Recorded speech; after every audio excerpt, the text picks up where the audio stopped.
Welcome to the debate. What if the thing protecting you is actually the thing imprisoning you? We spend our entire lives being told that order is something that has to be built, maintained, and defended by institutions. We're taught that without the government, without the police, without the quote-unquote gods of our society, the world would dissolve into absolute chaos.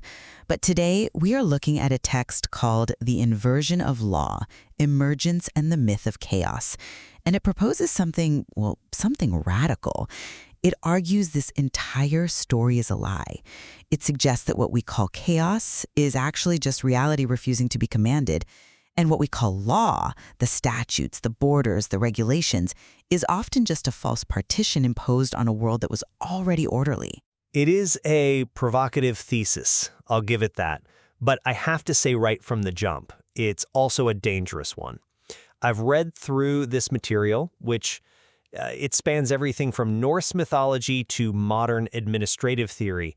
And while I appreciate the intellectual gymnastics, I'm looking at this from the perspective of someone who actually likes having roads and running water and a 911 operator who picks up the phone.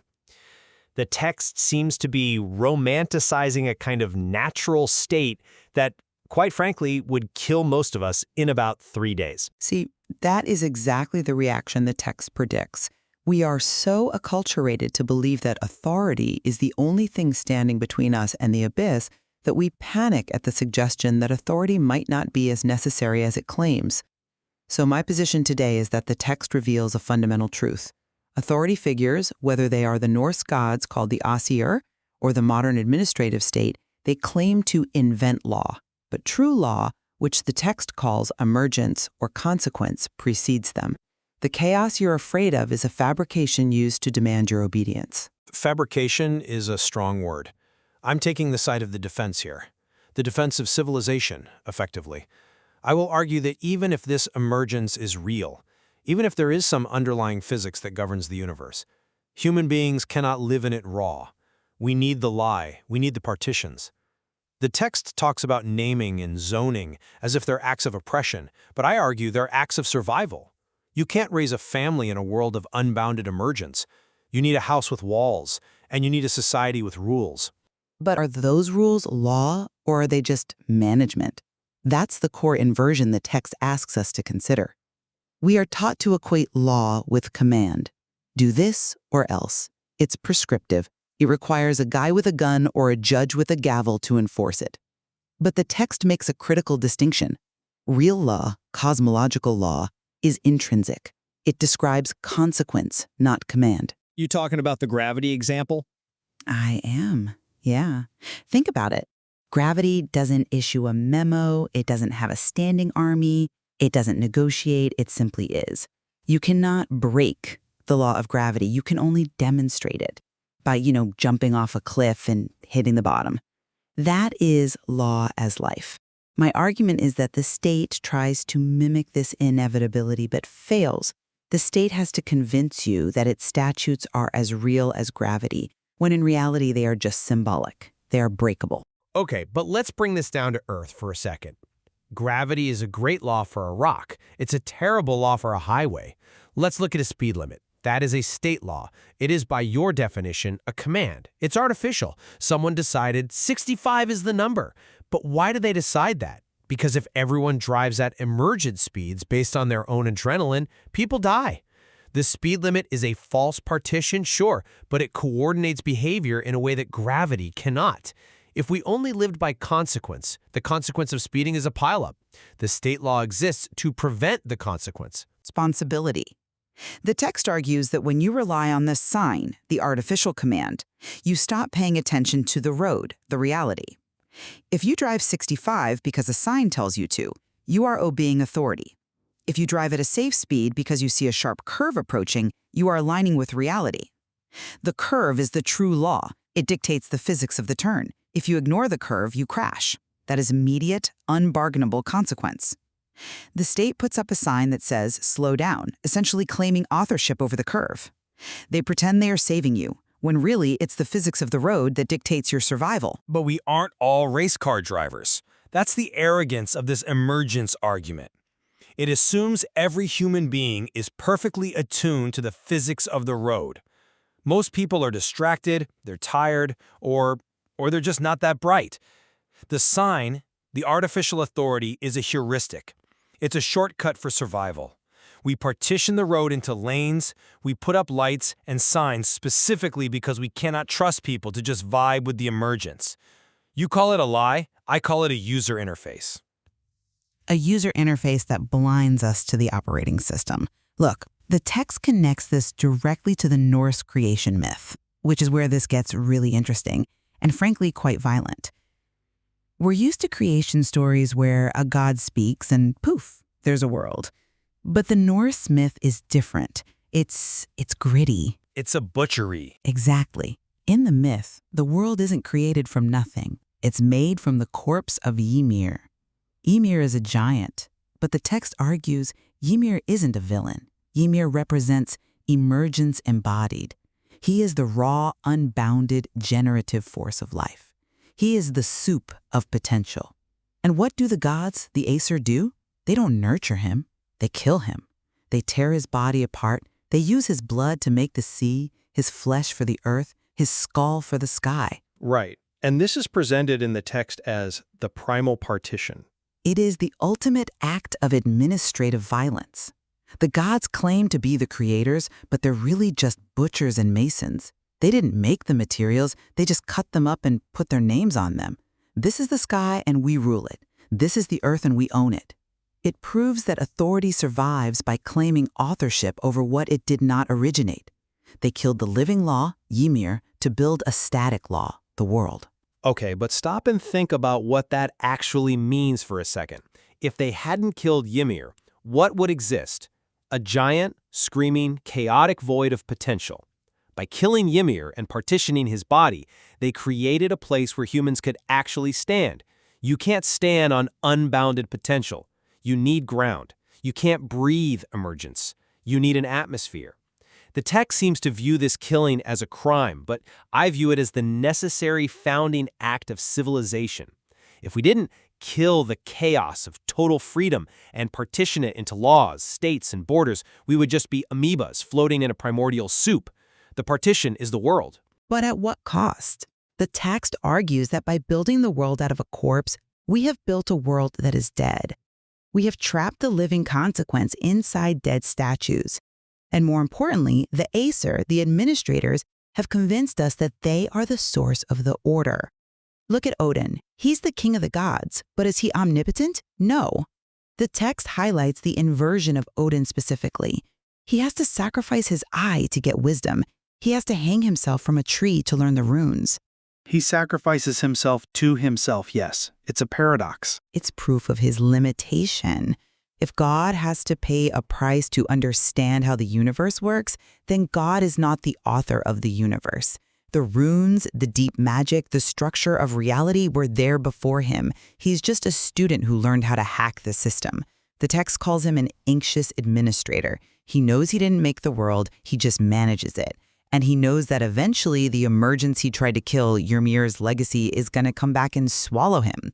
That's the insecurity at the heart of every state. They know they aren't real. I think you're underestimating the value of that anxious administrator. Sure, Odin isn't the source of the physics, just like the president isn't the source of economics. But the manager is essential. The text mentions the Tower of Babel as another example of this. Humans tried to build a tower to heaven, to reach the One, the Ahad, and God came down and scrambled their languages. The text frames this as a tragedy, a fragmentation of unity. But again, look at history. Fragmentation gave us distinct cultures, distinct languages, distinct literatures. If we were all part of one unbounded unity, we'd be a hive mind. The friction, the separation, that's where the beauty of the human experience comes from. I don't want to be one with the universe. I want to be me. But are you you, or are you just a collection of fragments the state allowed you to keep? The text introduces that concept of Akkad Hebrew for one, but it's specifically compound unity, like a cluster of grapes is one bunch. It argues that separating law from life creates a schizophrenia. We have physics over here, which we treat as real, and ethics over here, which we treat as opinion or command. The text argues that in a truthful existence, ethics would be just as hard and real as physics. Justice wouldn't be something a judge decides. It would be the natural equilibrium of the system. Natural equilibrium. That sounds lovely, but do you know what natural equilibrium looks like in the wild? It looks like a wolf eating a lamb. That is a balanced equation. Energy goes from the lamb to the wolf. The system works. But if you are the lamb, that system is a horror show. This brings us to the section on evil and monsters, which I think is the most controversial part of this whole argument. The text argues we invented evil. We invented the category of evil. This is crucial. The text looks at the monsters in the myth, the Fenris wolf, the world serpent, the giants. It argues that these creatures aren't morally bad. A wolf isn't wicked for having teeth. A giant isn't a sinner for being huge. They are simply ungovernable. They represent forces of nature, storms, floods, instincts that the Acer, the administrators, cannot control. So to justify their own power, the administrators label these forces evil. They say, that wolf is the enemy. Only I can protect you from it. But isn't that true? I mean, if a flood comes to wash away my village, to me, that flood is an enemy. The text says fire consumes excess and floods re-level imbalance, that they are lawful. Sure, to a hydrologist, a flood is just water seeking its level. It's correct. But to a human trying to not drown, it is a catastrophe. We label the serpent evil because it threatens our existence. That isn't a political lie. That is biological survival. We should fear the ungovernable. Fear it? Yes. Respect it? Absolutely. But labeling it evil makes us stupid. That's the text's point. When you call the flood evil, you try to punish the river. You try to defeat it with brute force. You pray to the gods to smite the waters. But if you see the flood as lawful consequence, you stop trying to fight a war against water and you start building your house on higher ground. You align your life with the reality of the watershed. The administrative lie keeps us in a state of infantile dependence. We beg the state to stop the climate changing, stop the virus, stop the economy crashing, as if they are gods fighting monsters. But they aren't. And when we treat systemic issues as villains to be defeated, we fail to understand the system. I can see the logic in that, moving from moral combat to systematic adaptation. But the text doesn't just ask us to move our houses. It points toward an endgame that is essentially total collapse. Ragnarok. The reckoning. Yes, the reckoning. In the myth, this is the apocalypse. The wolf breaks his chains, the serpent lets go of the world, the walls of the world fall down. The text describes this as the return of the repressed. Emergence comes rushing back in. Now, you seem to think this is a liberation. To me, and I think to any listener who likes stability, this sounds like the end of the world. If the lie of the state collapses, what is left? Mad Max? That is the fear the administrators want you to have. They want you to believe that if they go away, the sun goes out. But look at what the text actually says about Ragnarok. It is not the end of existence. It is the judgment of the rulers. The Aesir die. The gods who claim they built the world are revealed to be frauds, and they are consumed by the reality they tried to suppress. But does life end? No. The myth explicitly says a new earth rises, greener than before. 2 humans survive in the wood. Balder returns. Exactly. The text frames Ragnarok not as a disaster, but as a correction. It is the immune system of reality clearing out a false infection of authority. The lie is that governance is the source of order. When that lie becomes too big, when the partition separates us too far from reality, the dam breaks. The water rushes in. Yes, the dam is destroyed, but the water remains. The argument is that true safety comes from knowing how to swim, not praying to the dam. That is a poetic image, learning to swim. But let's be practical. When the dam breaks, people drown. The transition from the administrative state back to emergent law isn't a seminar, it's a catastrophe. The text references the American Declaration of Independence, strangely enough, mentioning nature's God. It suggests that systems only survive when they admit they are subordinate to natural law. It's not strange at all. It's the key.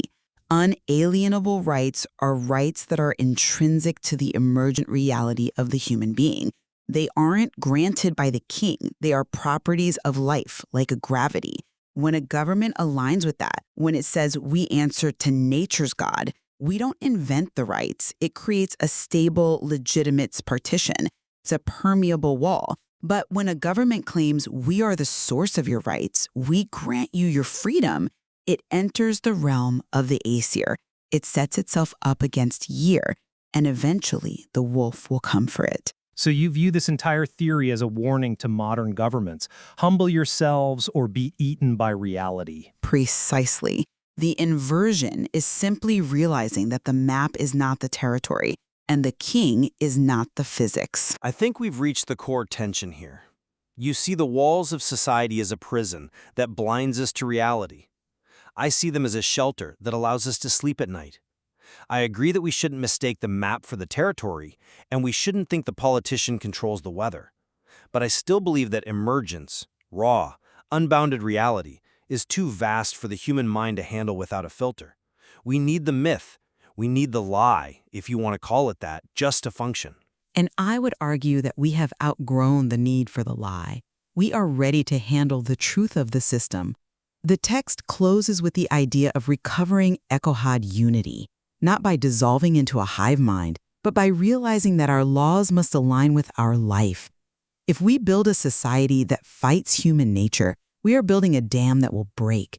If we build a society that emerges from human nature, we don't need to be afraid of the wolf. Well, it leaves us with a choice, doesn't it? Do we trust the wall, or do we learn to swim? It's a terrifying question, but one we probably can't avoid asking. The reality is the water is rising whether we ask the question or not. Thanks for listening to the debate. Until next time. Welcome back to the deep dive. I have to be honest with you. When I first looked at this stack of research for today, I felt a little heavy. Oh, yeah. Yeah. You know that feeling when you wake up on a Tuesday and you're checking your email and listening to the news and trying to get the kids to school, and it just feels like nothing connects? I know that feeling very well. Like your job is in one mental box, your family's in another, the environment is over there, the economy is somewhere else, and none of them are talking to each other. That is a very specific and I think a very common type of modern anxiety. It is. It's this background hum of, Yeah. well, fragmentation. Yeah. And that is exactly where our source material starts today. It describes this modern condition where we feel like reality has been smashed into 1,000 little pieces. Right. We've got physics over here, biology over there. Yeah. Law is this separate abstract thing we invented. Nature is just this mute backdrop. And God, or spirit, or whatever you want to call it, is, exiled to a building you visit once a week, maybe. It's the sensation of living in a shattered vase. You're just walking around trying not to cut your feet on the shards. Exactly. And my initial reaction reading the intro was, yes, finally someone admits that reality is broken. It feels validated, Of course. But then the sources do this immediate pivot that kind of made my brain cramp up. The correction. The correction. Yeah. Because the argument here isn't that reality is broken. It's that reality is just fine. The world is whole, the ecosystem is functioning, gravity works. The fragmentation isn't out there in the world, it's in the lens we've been taught to look through. That is the core thesis we are unpacking today. We aren't looking at a broken world, we are looking through a broken window. And because the window is cracked, everything outside looks disjointed. So our mission today is to try to fix the window, or at least understand how it got cracked in the first place. We are diving into a concept called the inversion of law. The inversion of law. It sounds like a dusty legal textbook, doesn't it? It really does. But it's actually probably the most urgent survival mechanism that authority uses to keep us in line. Okay, let's set the stakes here. Because usually, when we talk about law and order, we have a very specific narrative in our heads. We do. We're taught to fear chaos. We have this Lord of the Flies terror that if the police vanished or the government dissolved or the rules went away, we'd all just start eating each other immediately. Right. The assumption is that the baseline of reality is chaos. It's a void. It's dangerous. Right.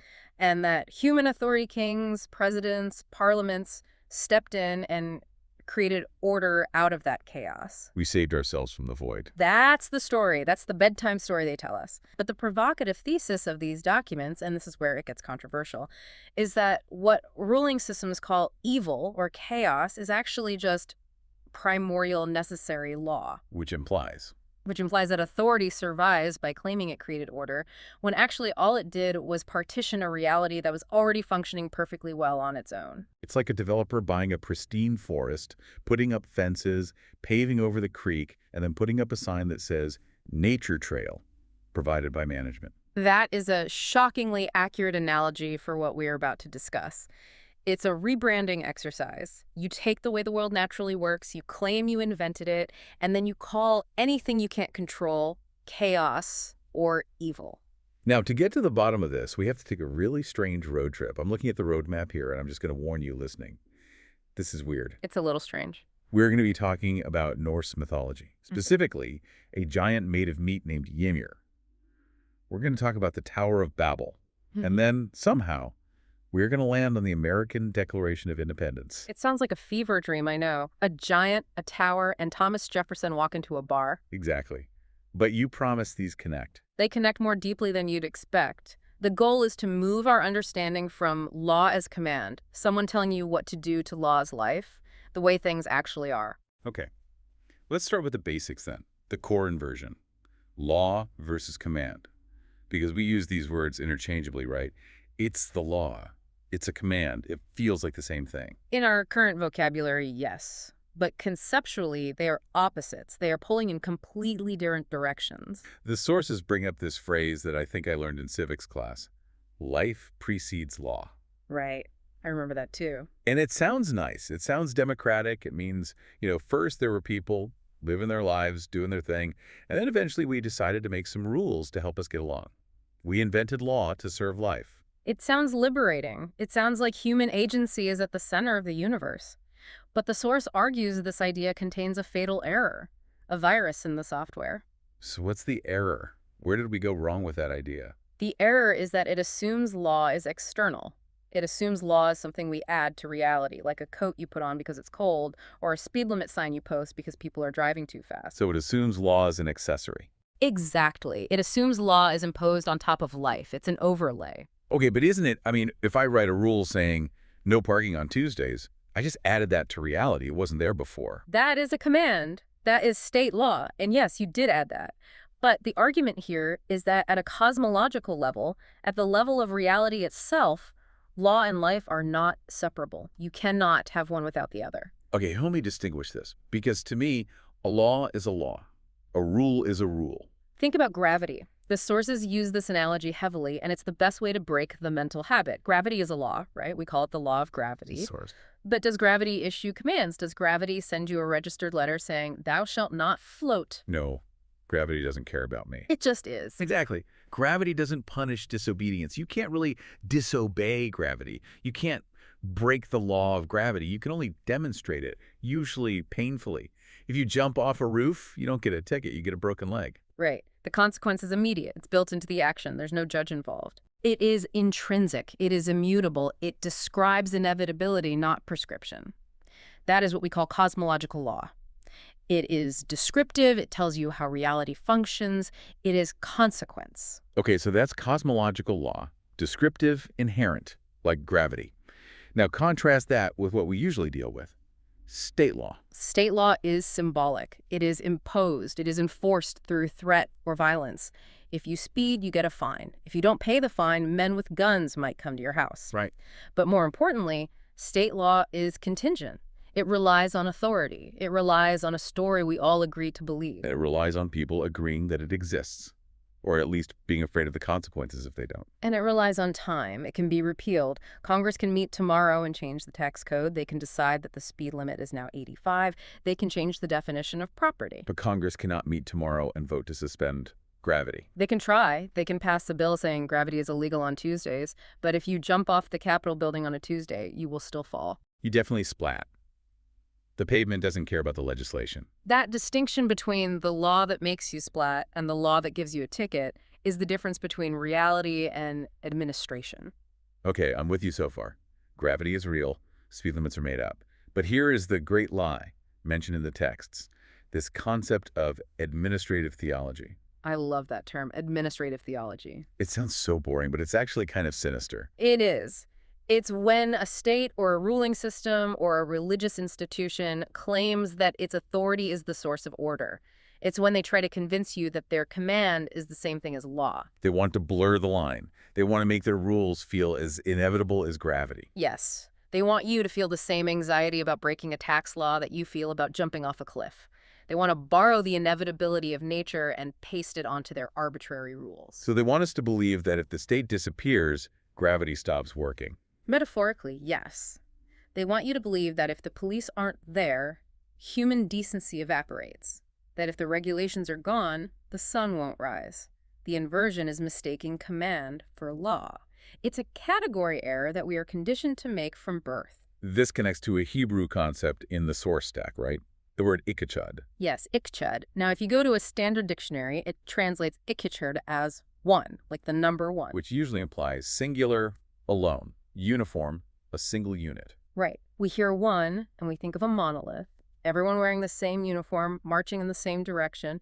Uniformity.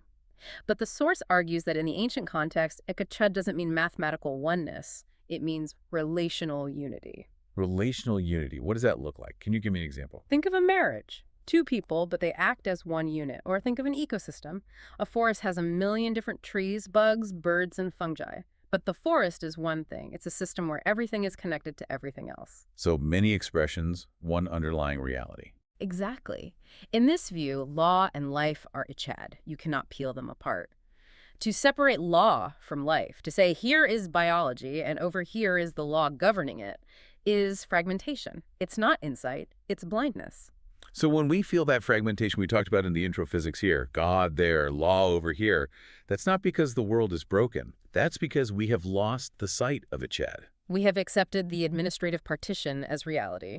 We've let the administrators draw lines across the map and believe that the lines were real. We live inside their spreadsheet. That is heavy. But it makes so much sense. It explains why everything feels so artificial. We're living in a zoned reality. And this leads us to the question, how did it get this way? Where did this partitioning begin? Where did we first mistake the map for the territory? Which brings us to our first major story. And I have to say, of all the creation myths they could have picked, I was not expecting Ymir. The Norse creation myth, not the one most people are familiar with. Yeah, usually we get Adam and Eve, or maybe the Big Bang. But the sources focus heavily on this giant Ymir.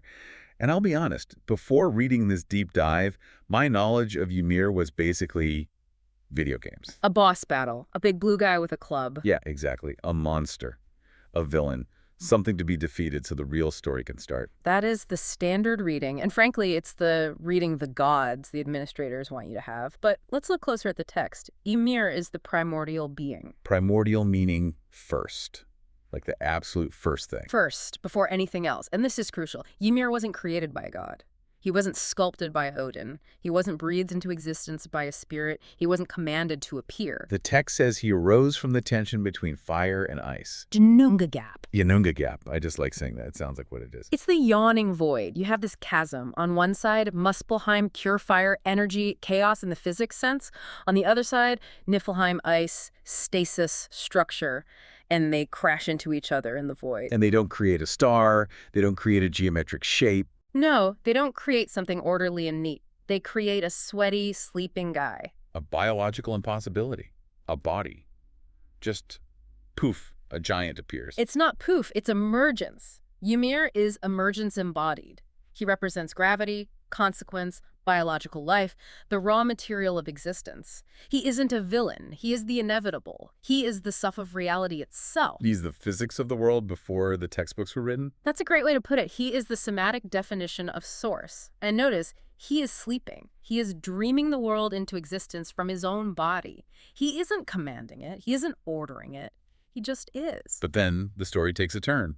The Aesir show up, Odin and his brothers, Vili and Ve, and what do? They kill him. They kill the source. This is the foundational act of their rule. So it's a brutal scene. They kill Ymir, and his blood gushes out and drowns almost everything that had emerged from him. Yeah. It's a deluge. But then they don't just leave the body there. They use it. This is the most important part of the myth for our discussion. They don't snap their fingers and create a world from nothing. They don't speak a magic word. They take Ymir's body and they dismantle it. They chalk him up. It's like cosmic butchery. His flesh becomes the earth. His blood becomes the sea. His bones become the mountains. His skull becomes the sky. His brains become the clouds. It's gruesome, but when you look at it through the lens of this inversion, it's not really destruction, is it? No, it is partition. This is the key word. They didn't destroy the primordial law. They couldn't. You can't destroy matter and energy. They zoned it. They said, okay, this flesh is now land, and we put it here. This blood is now ocean, and we put it there. So the aha moment here is Ymir isn't gone. He's just been rearranged. Ymir is not gone. The world is Ymir distributed. If Ymir were truly gone, reality would collapse. The mountains would vanish. The oceans would dry up. The sky would fall. We are walking on his bones. We are sailing on his blood. The sky over our heads is his skull. Exactly. The gods, the rulers, are walking around on the body of the thing they claim to have conquered. They are living in a house made of the bones of the architect they murdered. That is haunting. It completely changes the whole vibe of the myth. It means the order of Odin isn't creation. It's just management. It's interior design on a cosmic scale. It is administration. And there is a linguistic note in the sources about this that blew my mind. In Semitic languages, like Hebrew, the word father is abstract. It means source, fountainhead, origin. Okay. But Norse myth is very visceral. It's earthy. It lacks that abstraction. So when it needs to talk about source, it doesn't use a concept. It uses the body. Ymir is the body of the world. So Ymir represents that cosmological law we talked about, unavoidable, emergent, living. Yes, and that makes the Aesir, Odin, and the gang something very different than what we usually think they are. They aren't creators. Let's talk about them. The Aesir. Because if Ymir is the source and Odin just chopped him up, who is Odin? What's his job? He's a middle manager. You're calling the Allfather, the guy with the eye patch and the ravens and the spear Gungnir, a bureaucrat. A cosmic bureaucrat. A violently effective one, but yes. Look at the evidence provided in the source material. Is Odin omniscient? Does he know everything? Well, no. That's the whole point of so many of his stories. He's always worried. He's always seeking wisdom. He's stressed out. Exactly. If he were the creator, capital C, he would know how the system works because he built it. But he doesn't. He has to sacrifice an eye just to get a drink from Mimir's well of wisdom. He has to hang himself from the world tree for 9 days and nights just to learn the runes, the secrets of the system. He has a hustle for data. He's not the database. He's a user with limited permissions. He is constantly data mining. He has those 2 ravens, Hugin and Munin, thought and memory, flying around the world every day to bring him news. Why? Because he doesn't know what's happening in his own kingdom. That describes a manager navigating a system he didn't build. He's trying to figure out the source code of a program he didn't write. Precisely. So the title, All-Father, is marketing. It's a branding exercise. It is an inversion. He is father as governor, not father as source. He is the stepdad who insists you call him sir and pretends he built the house, even though he just moved in last year. Lapse. Okay, so if they are administrators, what is their actual job? If they aren't creating reality, what are they doing with it? They do what all bureaucracies do. They name things, they zone things, they build walls, they categorize. You are the sea, you stay over there. You are the land, you stay here. You are a dwarf, you live underground and make her stuff. You are an elf, you live up there and look pretty. They fixate emergence into manageable zones. Yes. Emergency Ymir is fluid. It's messy. It's constantly changing and evolving. Administration hates change. It wants stasis. It wants boundaries. They do not generate law. They translate consequence into obedience. They take the raw, dangerous power of Ymir and try to make it polite, predictable, and taxable. But there's a fatal flaw in this, isn't there? A crack in the foundation of their entire world, Asgard. A huge flaw. Administrative systems depend on suppressing their origin story. They need you to forget what came before them. If we remember, Ymir existed before Odin.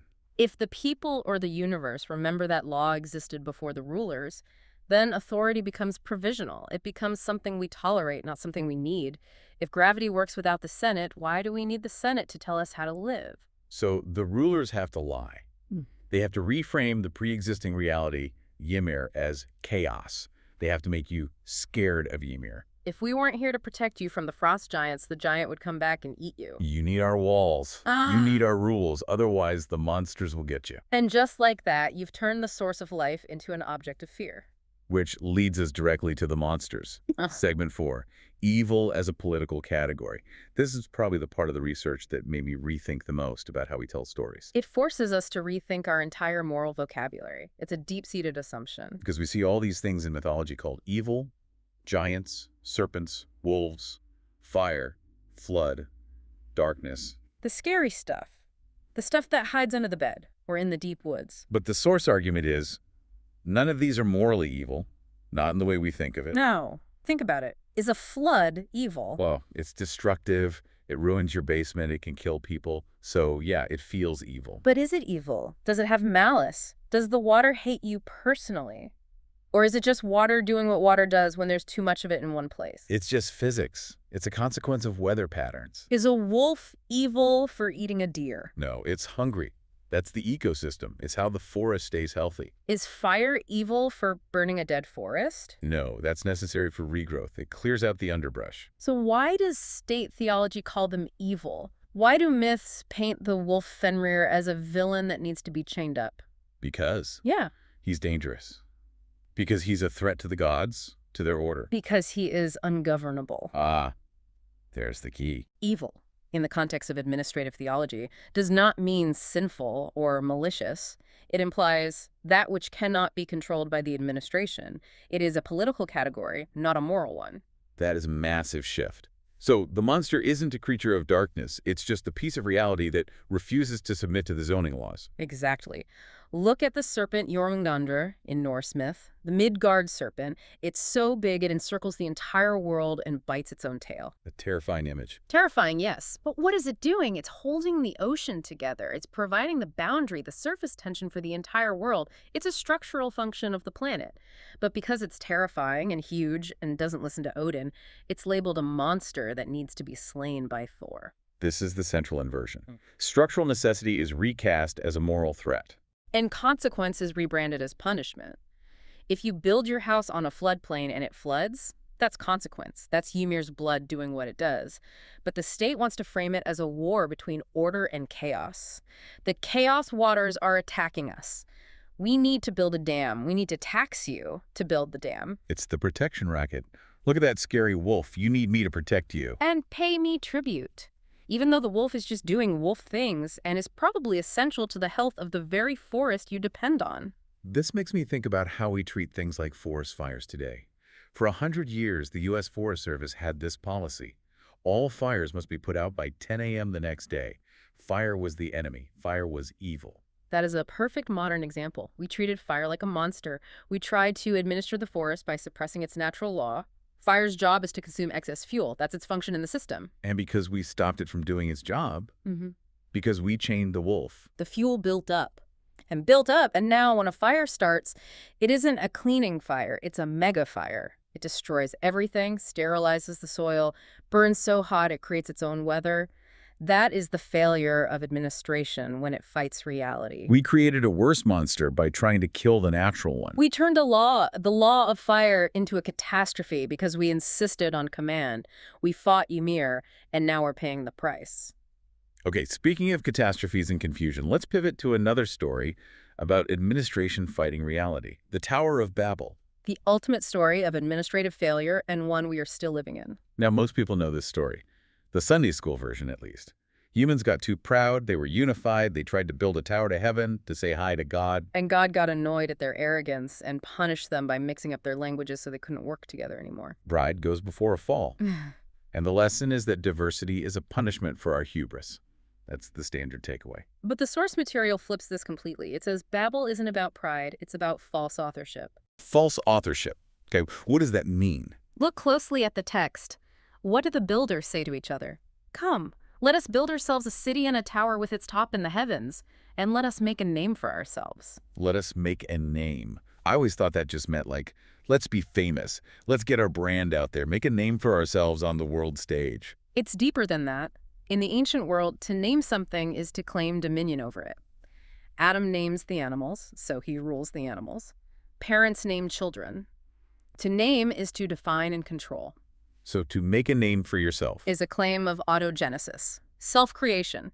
They were saying, we define who we are the source. They were trying to do exactly what the Aesir did claim. They created the system.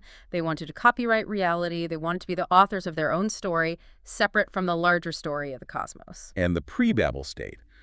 The text says the whole Earth had one language. Now, does that mean everyone spoke, I don't know, English or Hebrew? Probably not. That seems unlikely. The sources argued this didn't mean linguistic uniformity. It meant reality was unpartitioned. There was no separation between nature, law, and spirit. It was a coherent field, a single understanding of the world. It was a generalist reality, not a specialist one. So the punishment wasn't destruction. God didn't smite the tower with lightning. No. The punishment was division. It was partition. Just like Ymir was partitioned into land and sea, the human mind was partitioned at Babel. Exactly. Language fractures. And when language fractures, knowledge fragments. But now we have disciplines, departments, silos. Exactly. Now we have the biologist who can't talk to the physicist, the priest who can't talk to the lawyer, the artist who can't talk to the economist. We live in Babel conditions. Specialists replace general understanding. And think about who benefits from that. Who benefits when no one can see the whole picture? The managers, the administrators. Precisely. If I can't understand what the economist is saying, I have to trust the expert. I have to trust the administrator. If the biologist can't understand the ethicist, they stop worrying about ethics and just focus on the data. The world becomes administratively manageable because it is spiritually fragmented. It's easier to rule a divided populace, and it's easier to manage a partitioned reality. If you keep the scientists in the lab and the priests in the church, they won't compare notes and realize the inversion. They won't realize that they're both studying the same Ymir, just different parts of his body. Wow. So we are living in the wreckage of that partition right now, that feeling we talked about in the intro, that fragmentation. That's Babel. That is the echo of the brick crashing down. We're still sweeping up the dust. Okay, I have to pause the tape here. I'm looking at the source stack you gave me. We've got ancient Norse poetry. We've got Hebrew etymology. We've got these philosophical treatises on evil. And then, right at the bottom, stapled to the back, is the U.S. Declaration of Independence. Right. The odd one out. Did you mix up your files? Because one of these things is not like the others. How do we get from a dead frost giant to Thomas Jefferson? It does look like a mistake, but it's actually the linchpin of the whole argument. Because Jefferson, whether he knew it or not, wasn't just writing a political breakup letter to King George. He was making a claim about physics. Physics. The Declaration of Independence is a physics paper. In a way. Look at the text. When in the course of human events, it becomes necessary for one people to dissolve the political bands. And then, here it is. To assume among the powers of the earth the separate and equal station to which the laws of nature and of nature's God entitle them. Nature's God. I always just thought that was a fancy deist way of saying God without getting too religious. It is very, very specific phrasing. It is not a throne deity. It's not a king in the clouds issuing commands. It is referencing emergent, immutable law. It's the God of gravity, the God of biology. It's the God of Ymir. So he's appealing to the pre-administrative layer. He's going over the king's heads, not to a bigger king, but to reality itself. Yes.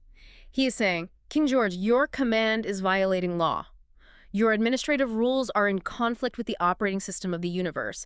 And when command violates law, law wins. And then comes the famous line, "We hold these truths to be self-evident, that all men are created equal, that they are endowed by their creator with certain unalienable rights." This is the key. Unalienable. What does unalienable actually mean? It means you can't take them away. They can't be sold or given away. But why? Because the king granted them? No, that's what he's arguing against. Because the Constitution protects them. No, the Constitution didn't exist yet. So where do they come from? They're inherent properties of the system. Think about unalienable in a physical sense. Can you separate heat from fire? No. If you take away the heat, it's not fire anymore. It ceases to be what it is. Can you separate wetness from water? No, same thing. That is what unalienable means. It means liberty and conscience are not prizes given to you by a government. They are not permissions. They are physical properties of being human. To take them away is to destroy the human, just like taking heat away destroys the fire. So the Declaration isn't asking for permission. It's stating a fact of nature. Humans are free, just as rocks fall. It's a descriptive statement. Exactly. The Declaration admits subordination. It says we are accountable to reality, not sovereign over it. That is what makes it legitimate in this framework. It aligns with Ymir. It doesn't try to suppress him. It's a rare moment of a political document acknowledging that it is secondary to a deeper law. So legitimate law is law that admits it didn't create the world. It's humble law. Yes, legitimate law manages the garden. It doesn't pretend it invented the seas. It works with the grain of the universe, not against it. But most governments don't stay there, do they? They start as gardeners and they end up as Odin, building walls and declaring war on the weeds. They drift back into administrative theology. It's an incredible temptation. They start thinking they are the source of the rights. They start thinking they give you liberty. And that is when they start creating monsters again. That's when they start calling dissent chaos and freedom a threat. Which brings us to the inevitable conclusion. If you keep suppressing reality, if you keep fighting the forest fire, if you keep damming the river, eventually the dam breaks. Eventually, you get Ragnarok. Now, in the movies, Ragnarok is the end of the world. Explosions, death, everybody dies, the void returns. That is the administrative reading. Of course, the administration thinks Ragnarok is the end of the world. It's the end of their world. Their management is failing. But the sources give us a translation breakdown that changes everything. It's not one word. It's two. Ragna means ruling powers, the gods, the administrators. And Ruck means reckoning or truth outcome, or even reasoning. So it's not the end of the world. It's the judgment of the rulers. It is the audit. It is the moment the bill comes due. It's when the cooked books are finally opened. And the sources are very clear about the mechanics of this judgment. There is no courtroom. There is no judge sitting on a cloud with a scale. No, judgment is simply the collapse of the inversion. It is when the lie can no longer be sustained by the energy put into it. It's when the dam can no longer hold back the water. The imagery is so vivid. The sea rises. That's Ymir's blood reasserting itself. The partitions fail. The zoning laws don't work anymore. The ocean doesn't stay where Odin told it to. Fire consumes the divine halls. That's the excess structure burning away. It's the forest fire finally happening after years of suppression. The golden palaces of the Aesir burn because they were built on a lie that required immense energy to maintain. The boundaries collapse. The walls between civilization and nature fall down. The wolf Fenrir breaks his chains.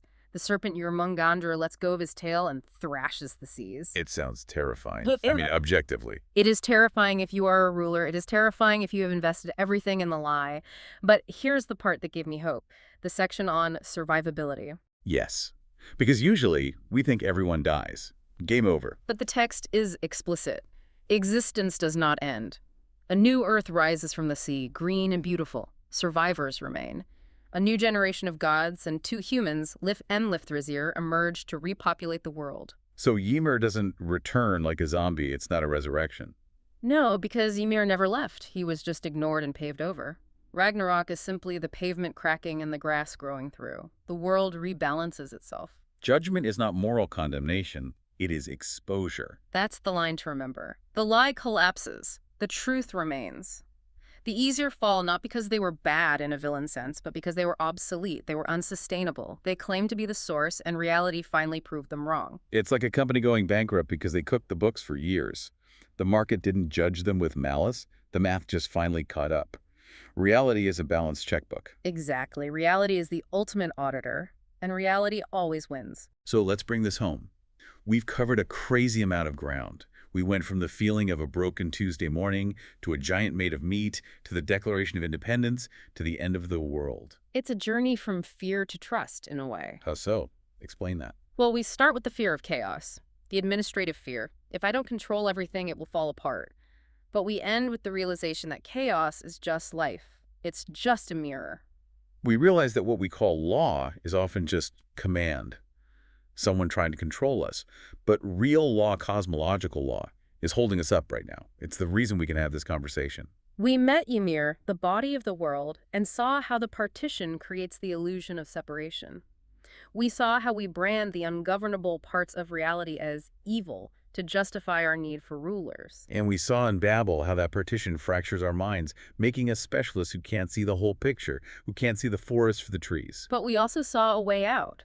The nature's God of the Declaration, the alignment with reality, the humility to be a gardener instead of an architect. And finally, Ragnarok. The inevitable failure of convenience when it hits reality. The great correction. Which brings us back to that Tuesday morning anxiety. Right. How does this help me when I'm stuck in traffic and worried about the news? It helps because you realize that the fragmentation isn't real. The world isn't broken. The systems imposed on the world are broken. The administrative overlays are glitching and failing. The map is messed up, but the territory is fine. Exactly. When we treat science as separate from ethics, that's partition. That's the lie of Babel. When we treat climate change as rebellion or disorder rather than a predictable consequence of our actions, that's the inversion. That's calling Ymir's fever a monster. We're still trying to wall off the parts of reality we don't like. We're still trying to chain the wolf. And we are still surprised when the walls fall down and the chains break. But if you shift your perspective, you realize what is called disorder is often correction.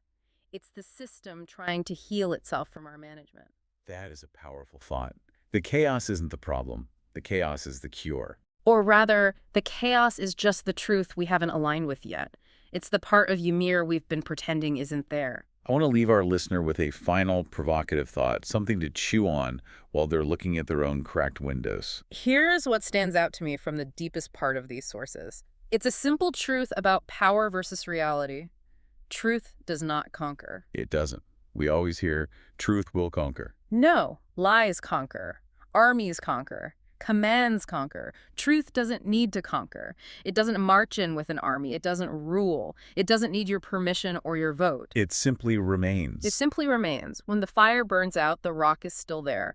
When the lie collapses, the truth is what's left standing. It's the foundation that was there all along. So the question for you, listening right now, is this. In your own life, where are you mistaking command for law? Where are you building walls against reality and calling it safety? And what monsters in your life, what fears, what changes, what uncomfortable truths are actually just parts of reality you haven't aligned with yet? Are you fighting the wolf, or do you need to learn how to live in the ecosystem? That's the question. That's the whole deep dive. Thank you for diving deep with us. We'll see you on the other side of the partition.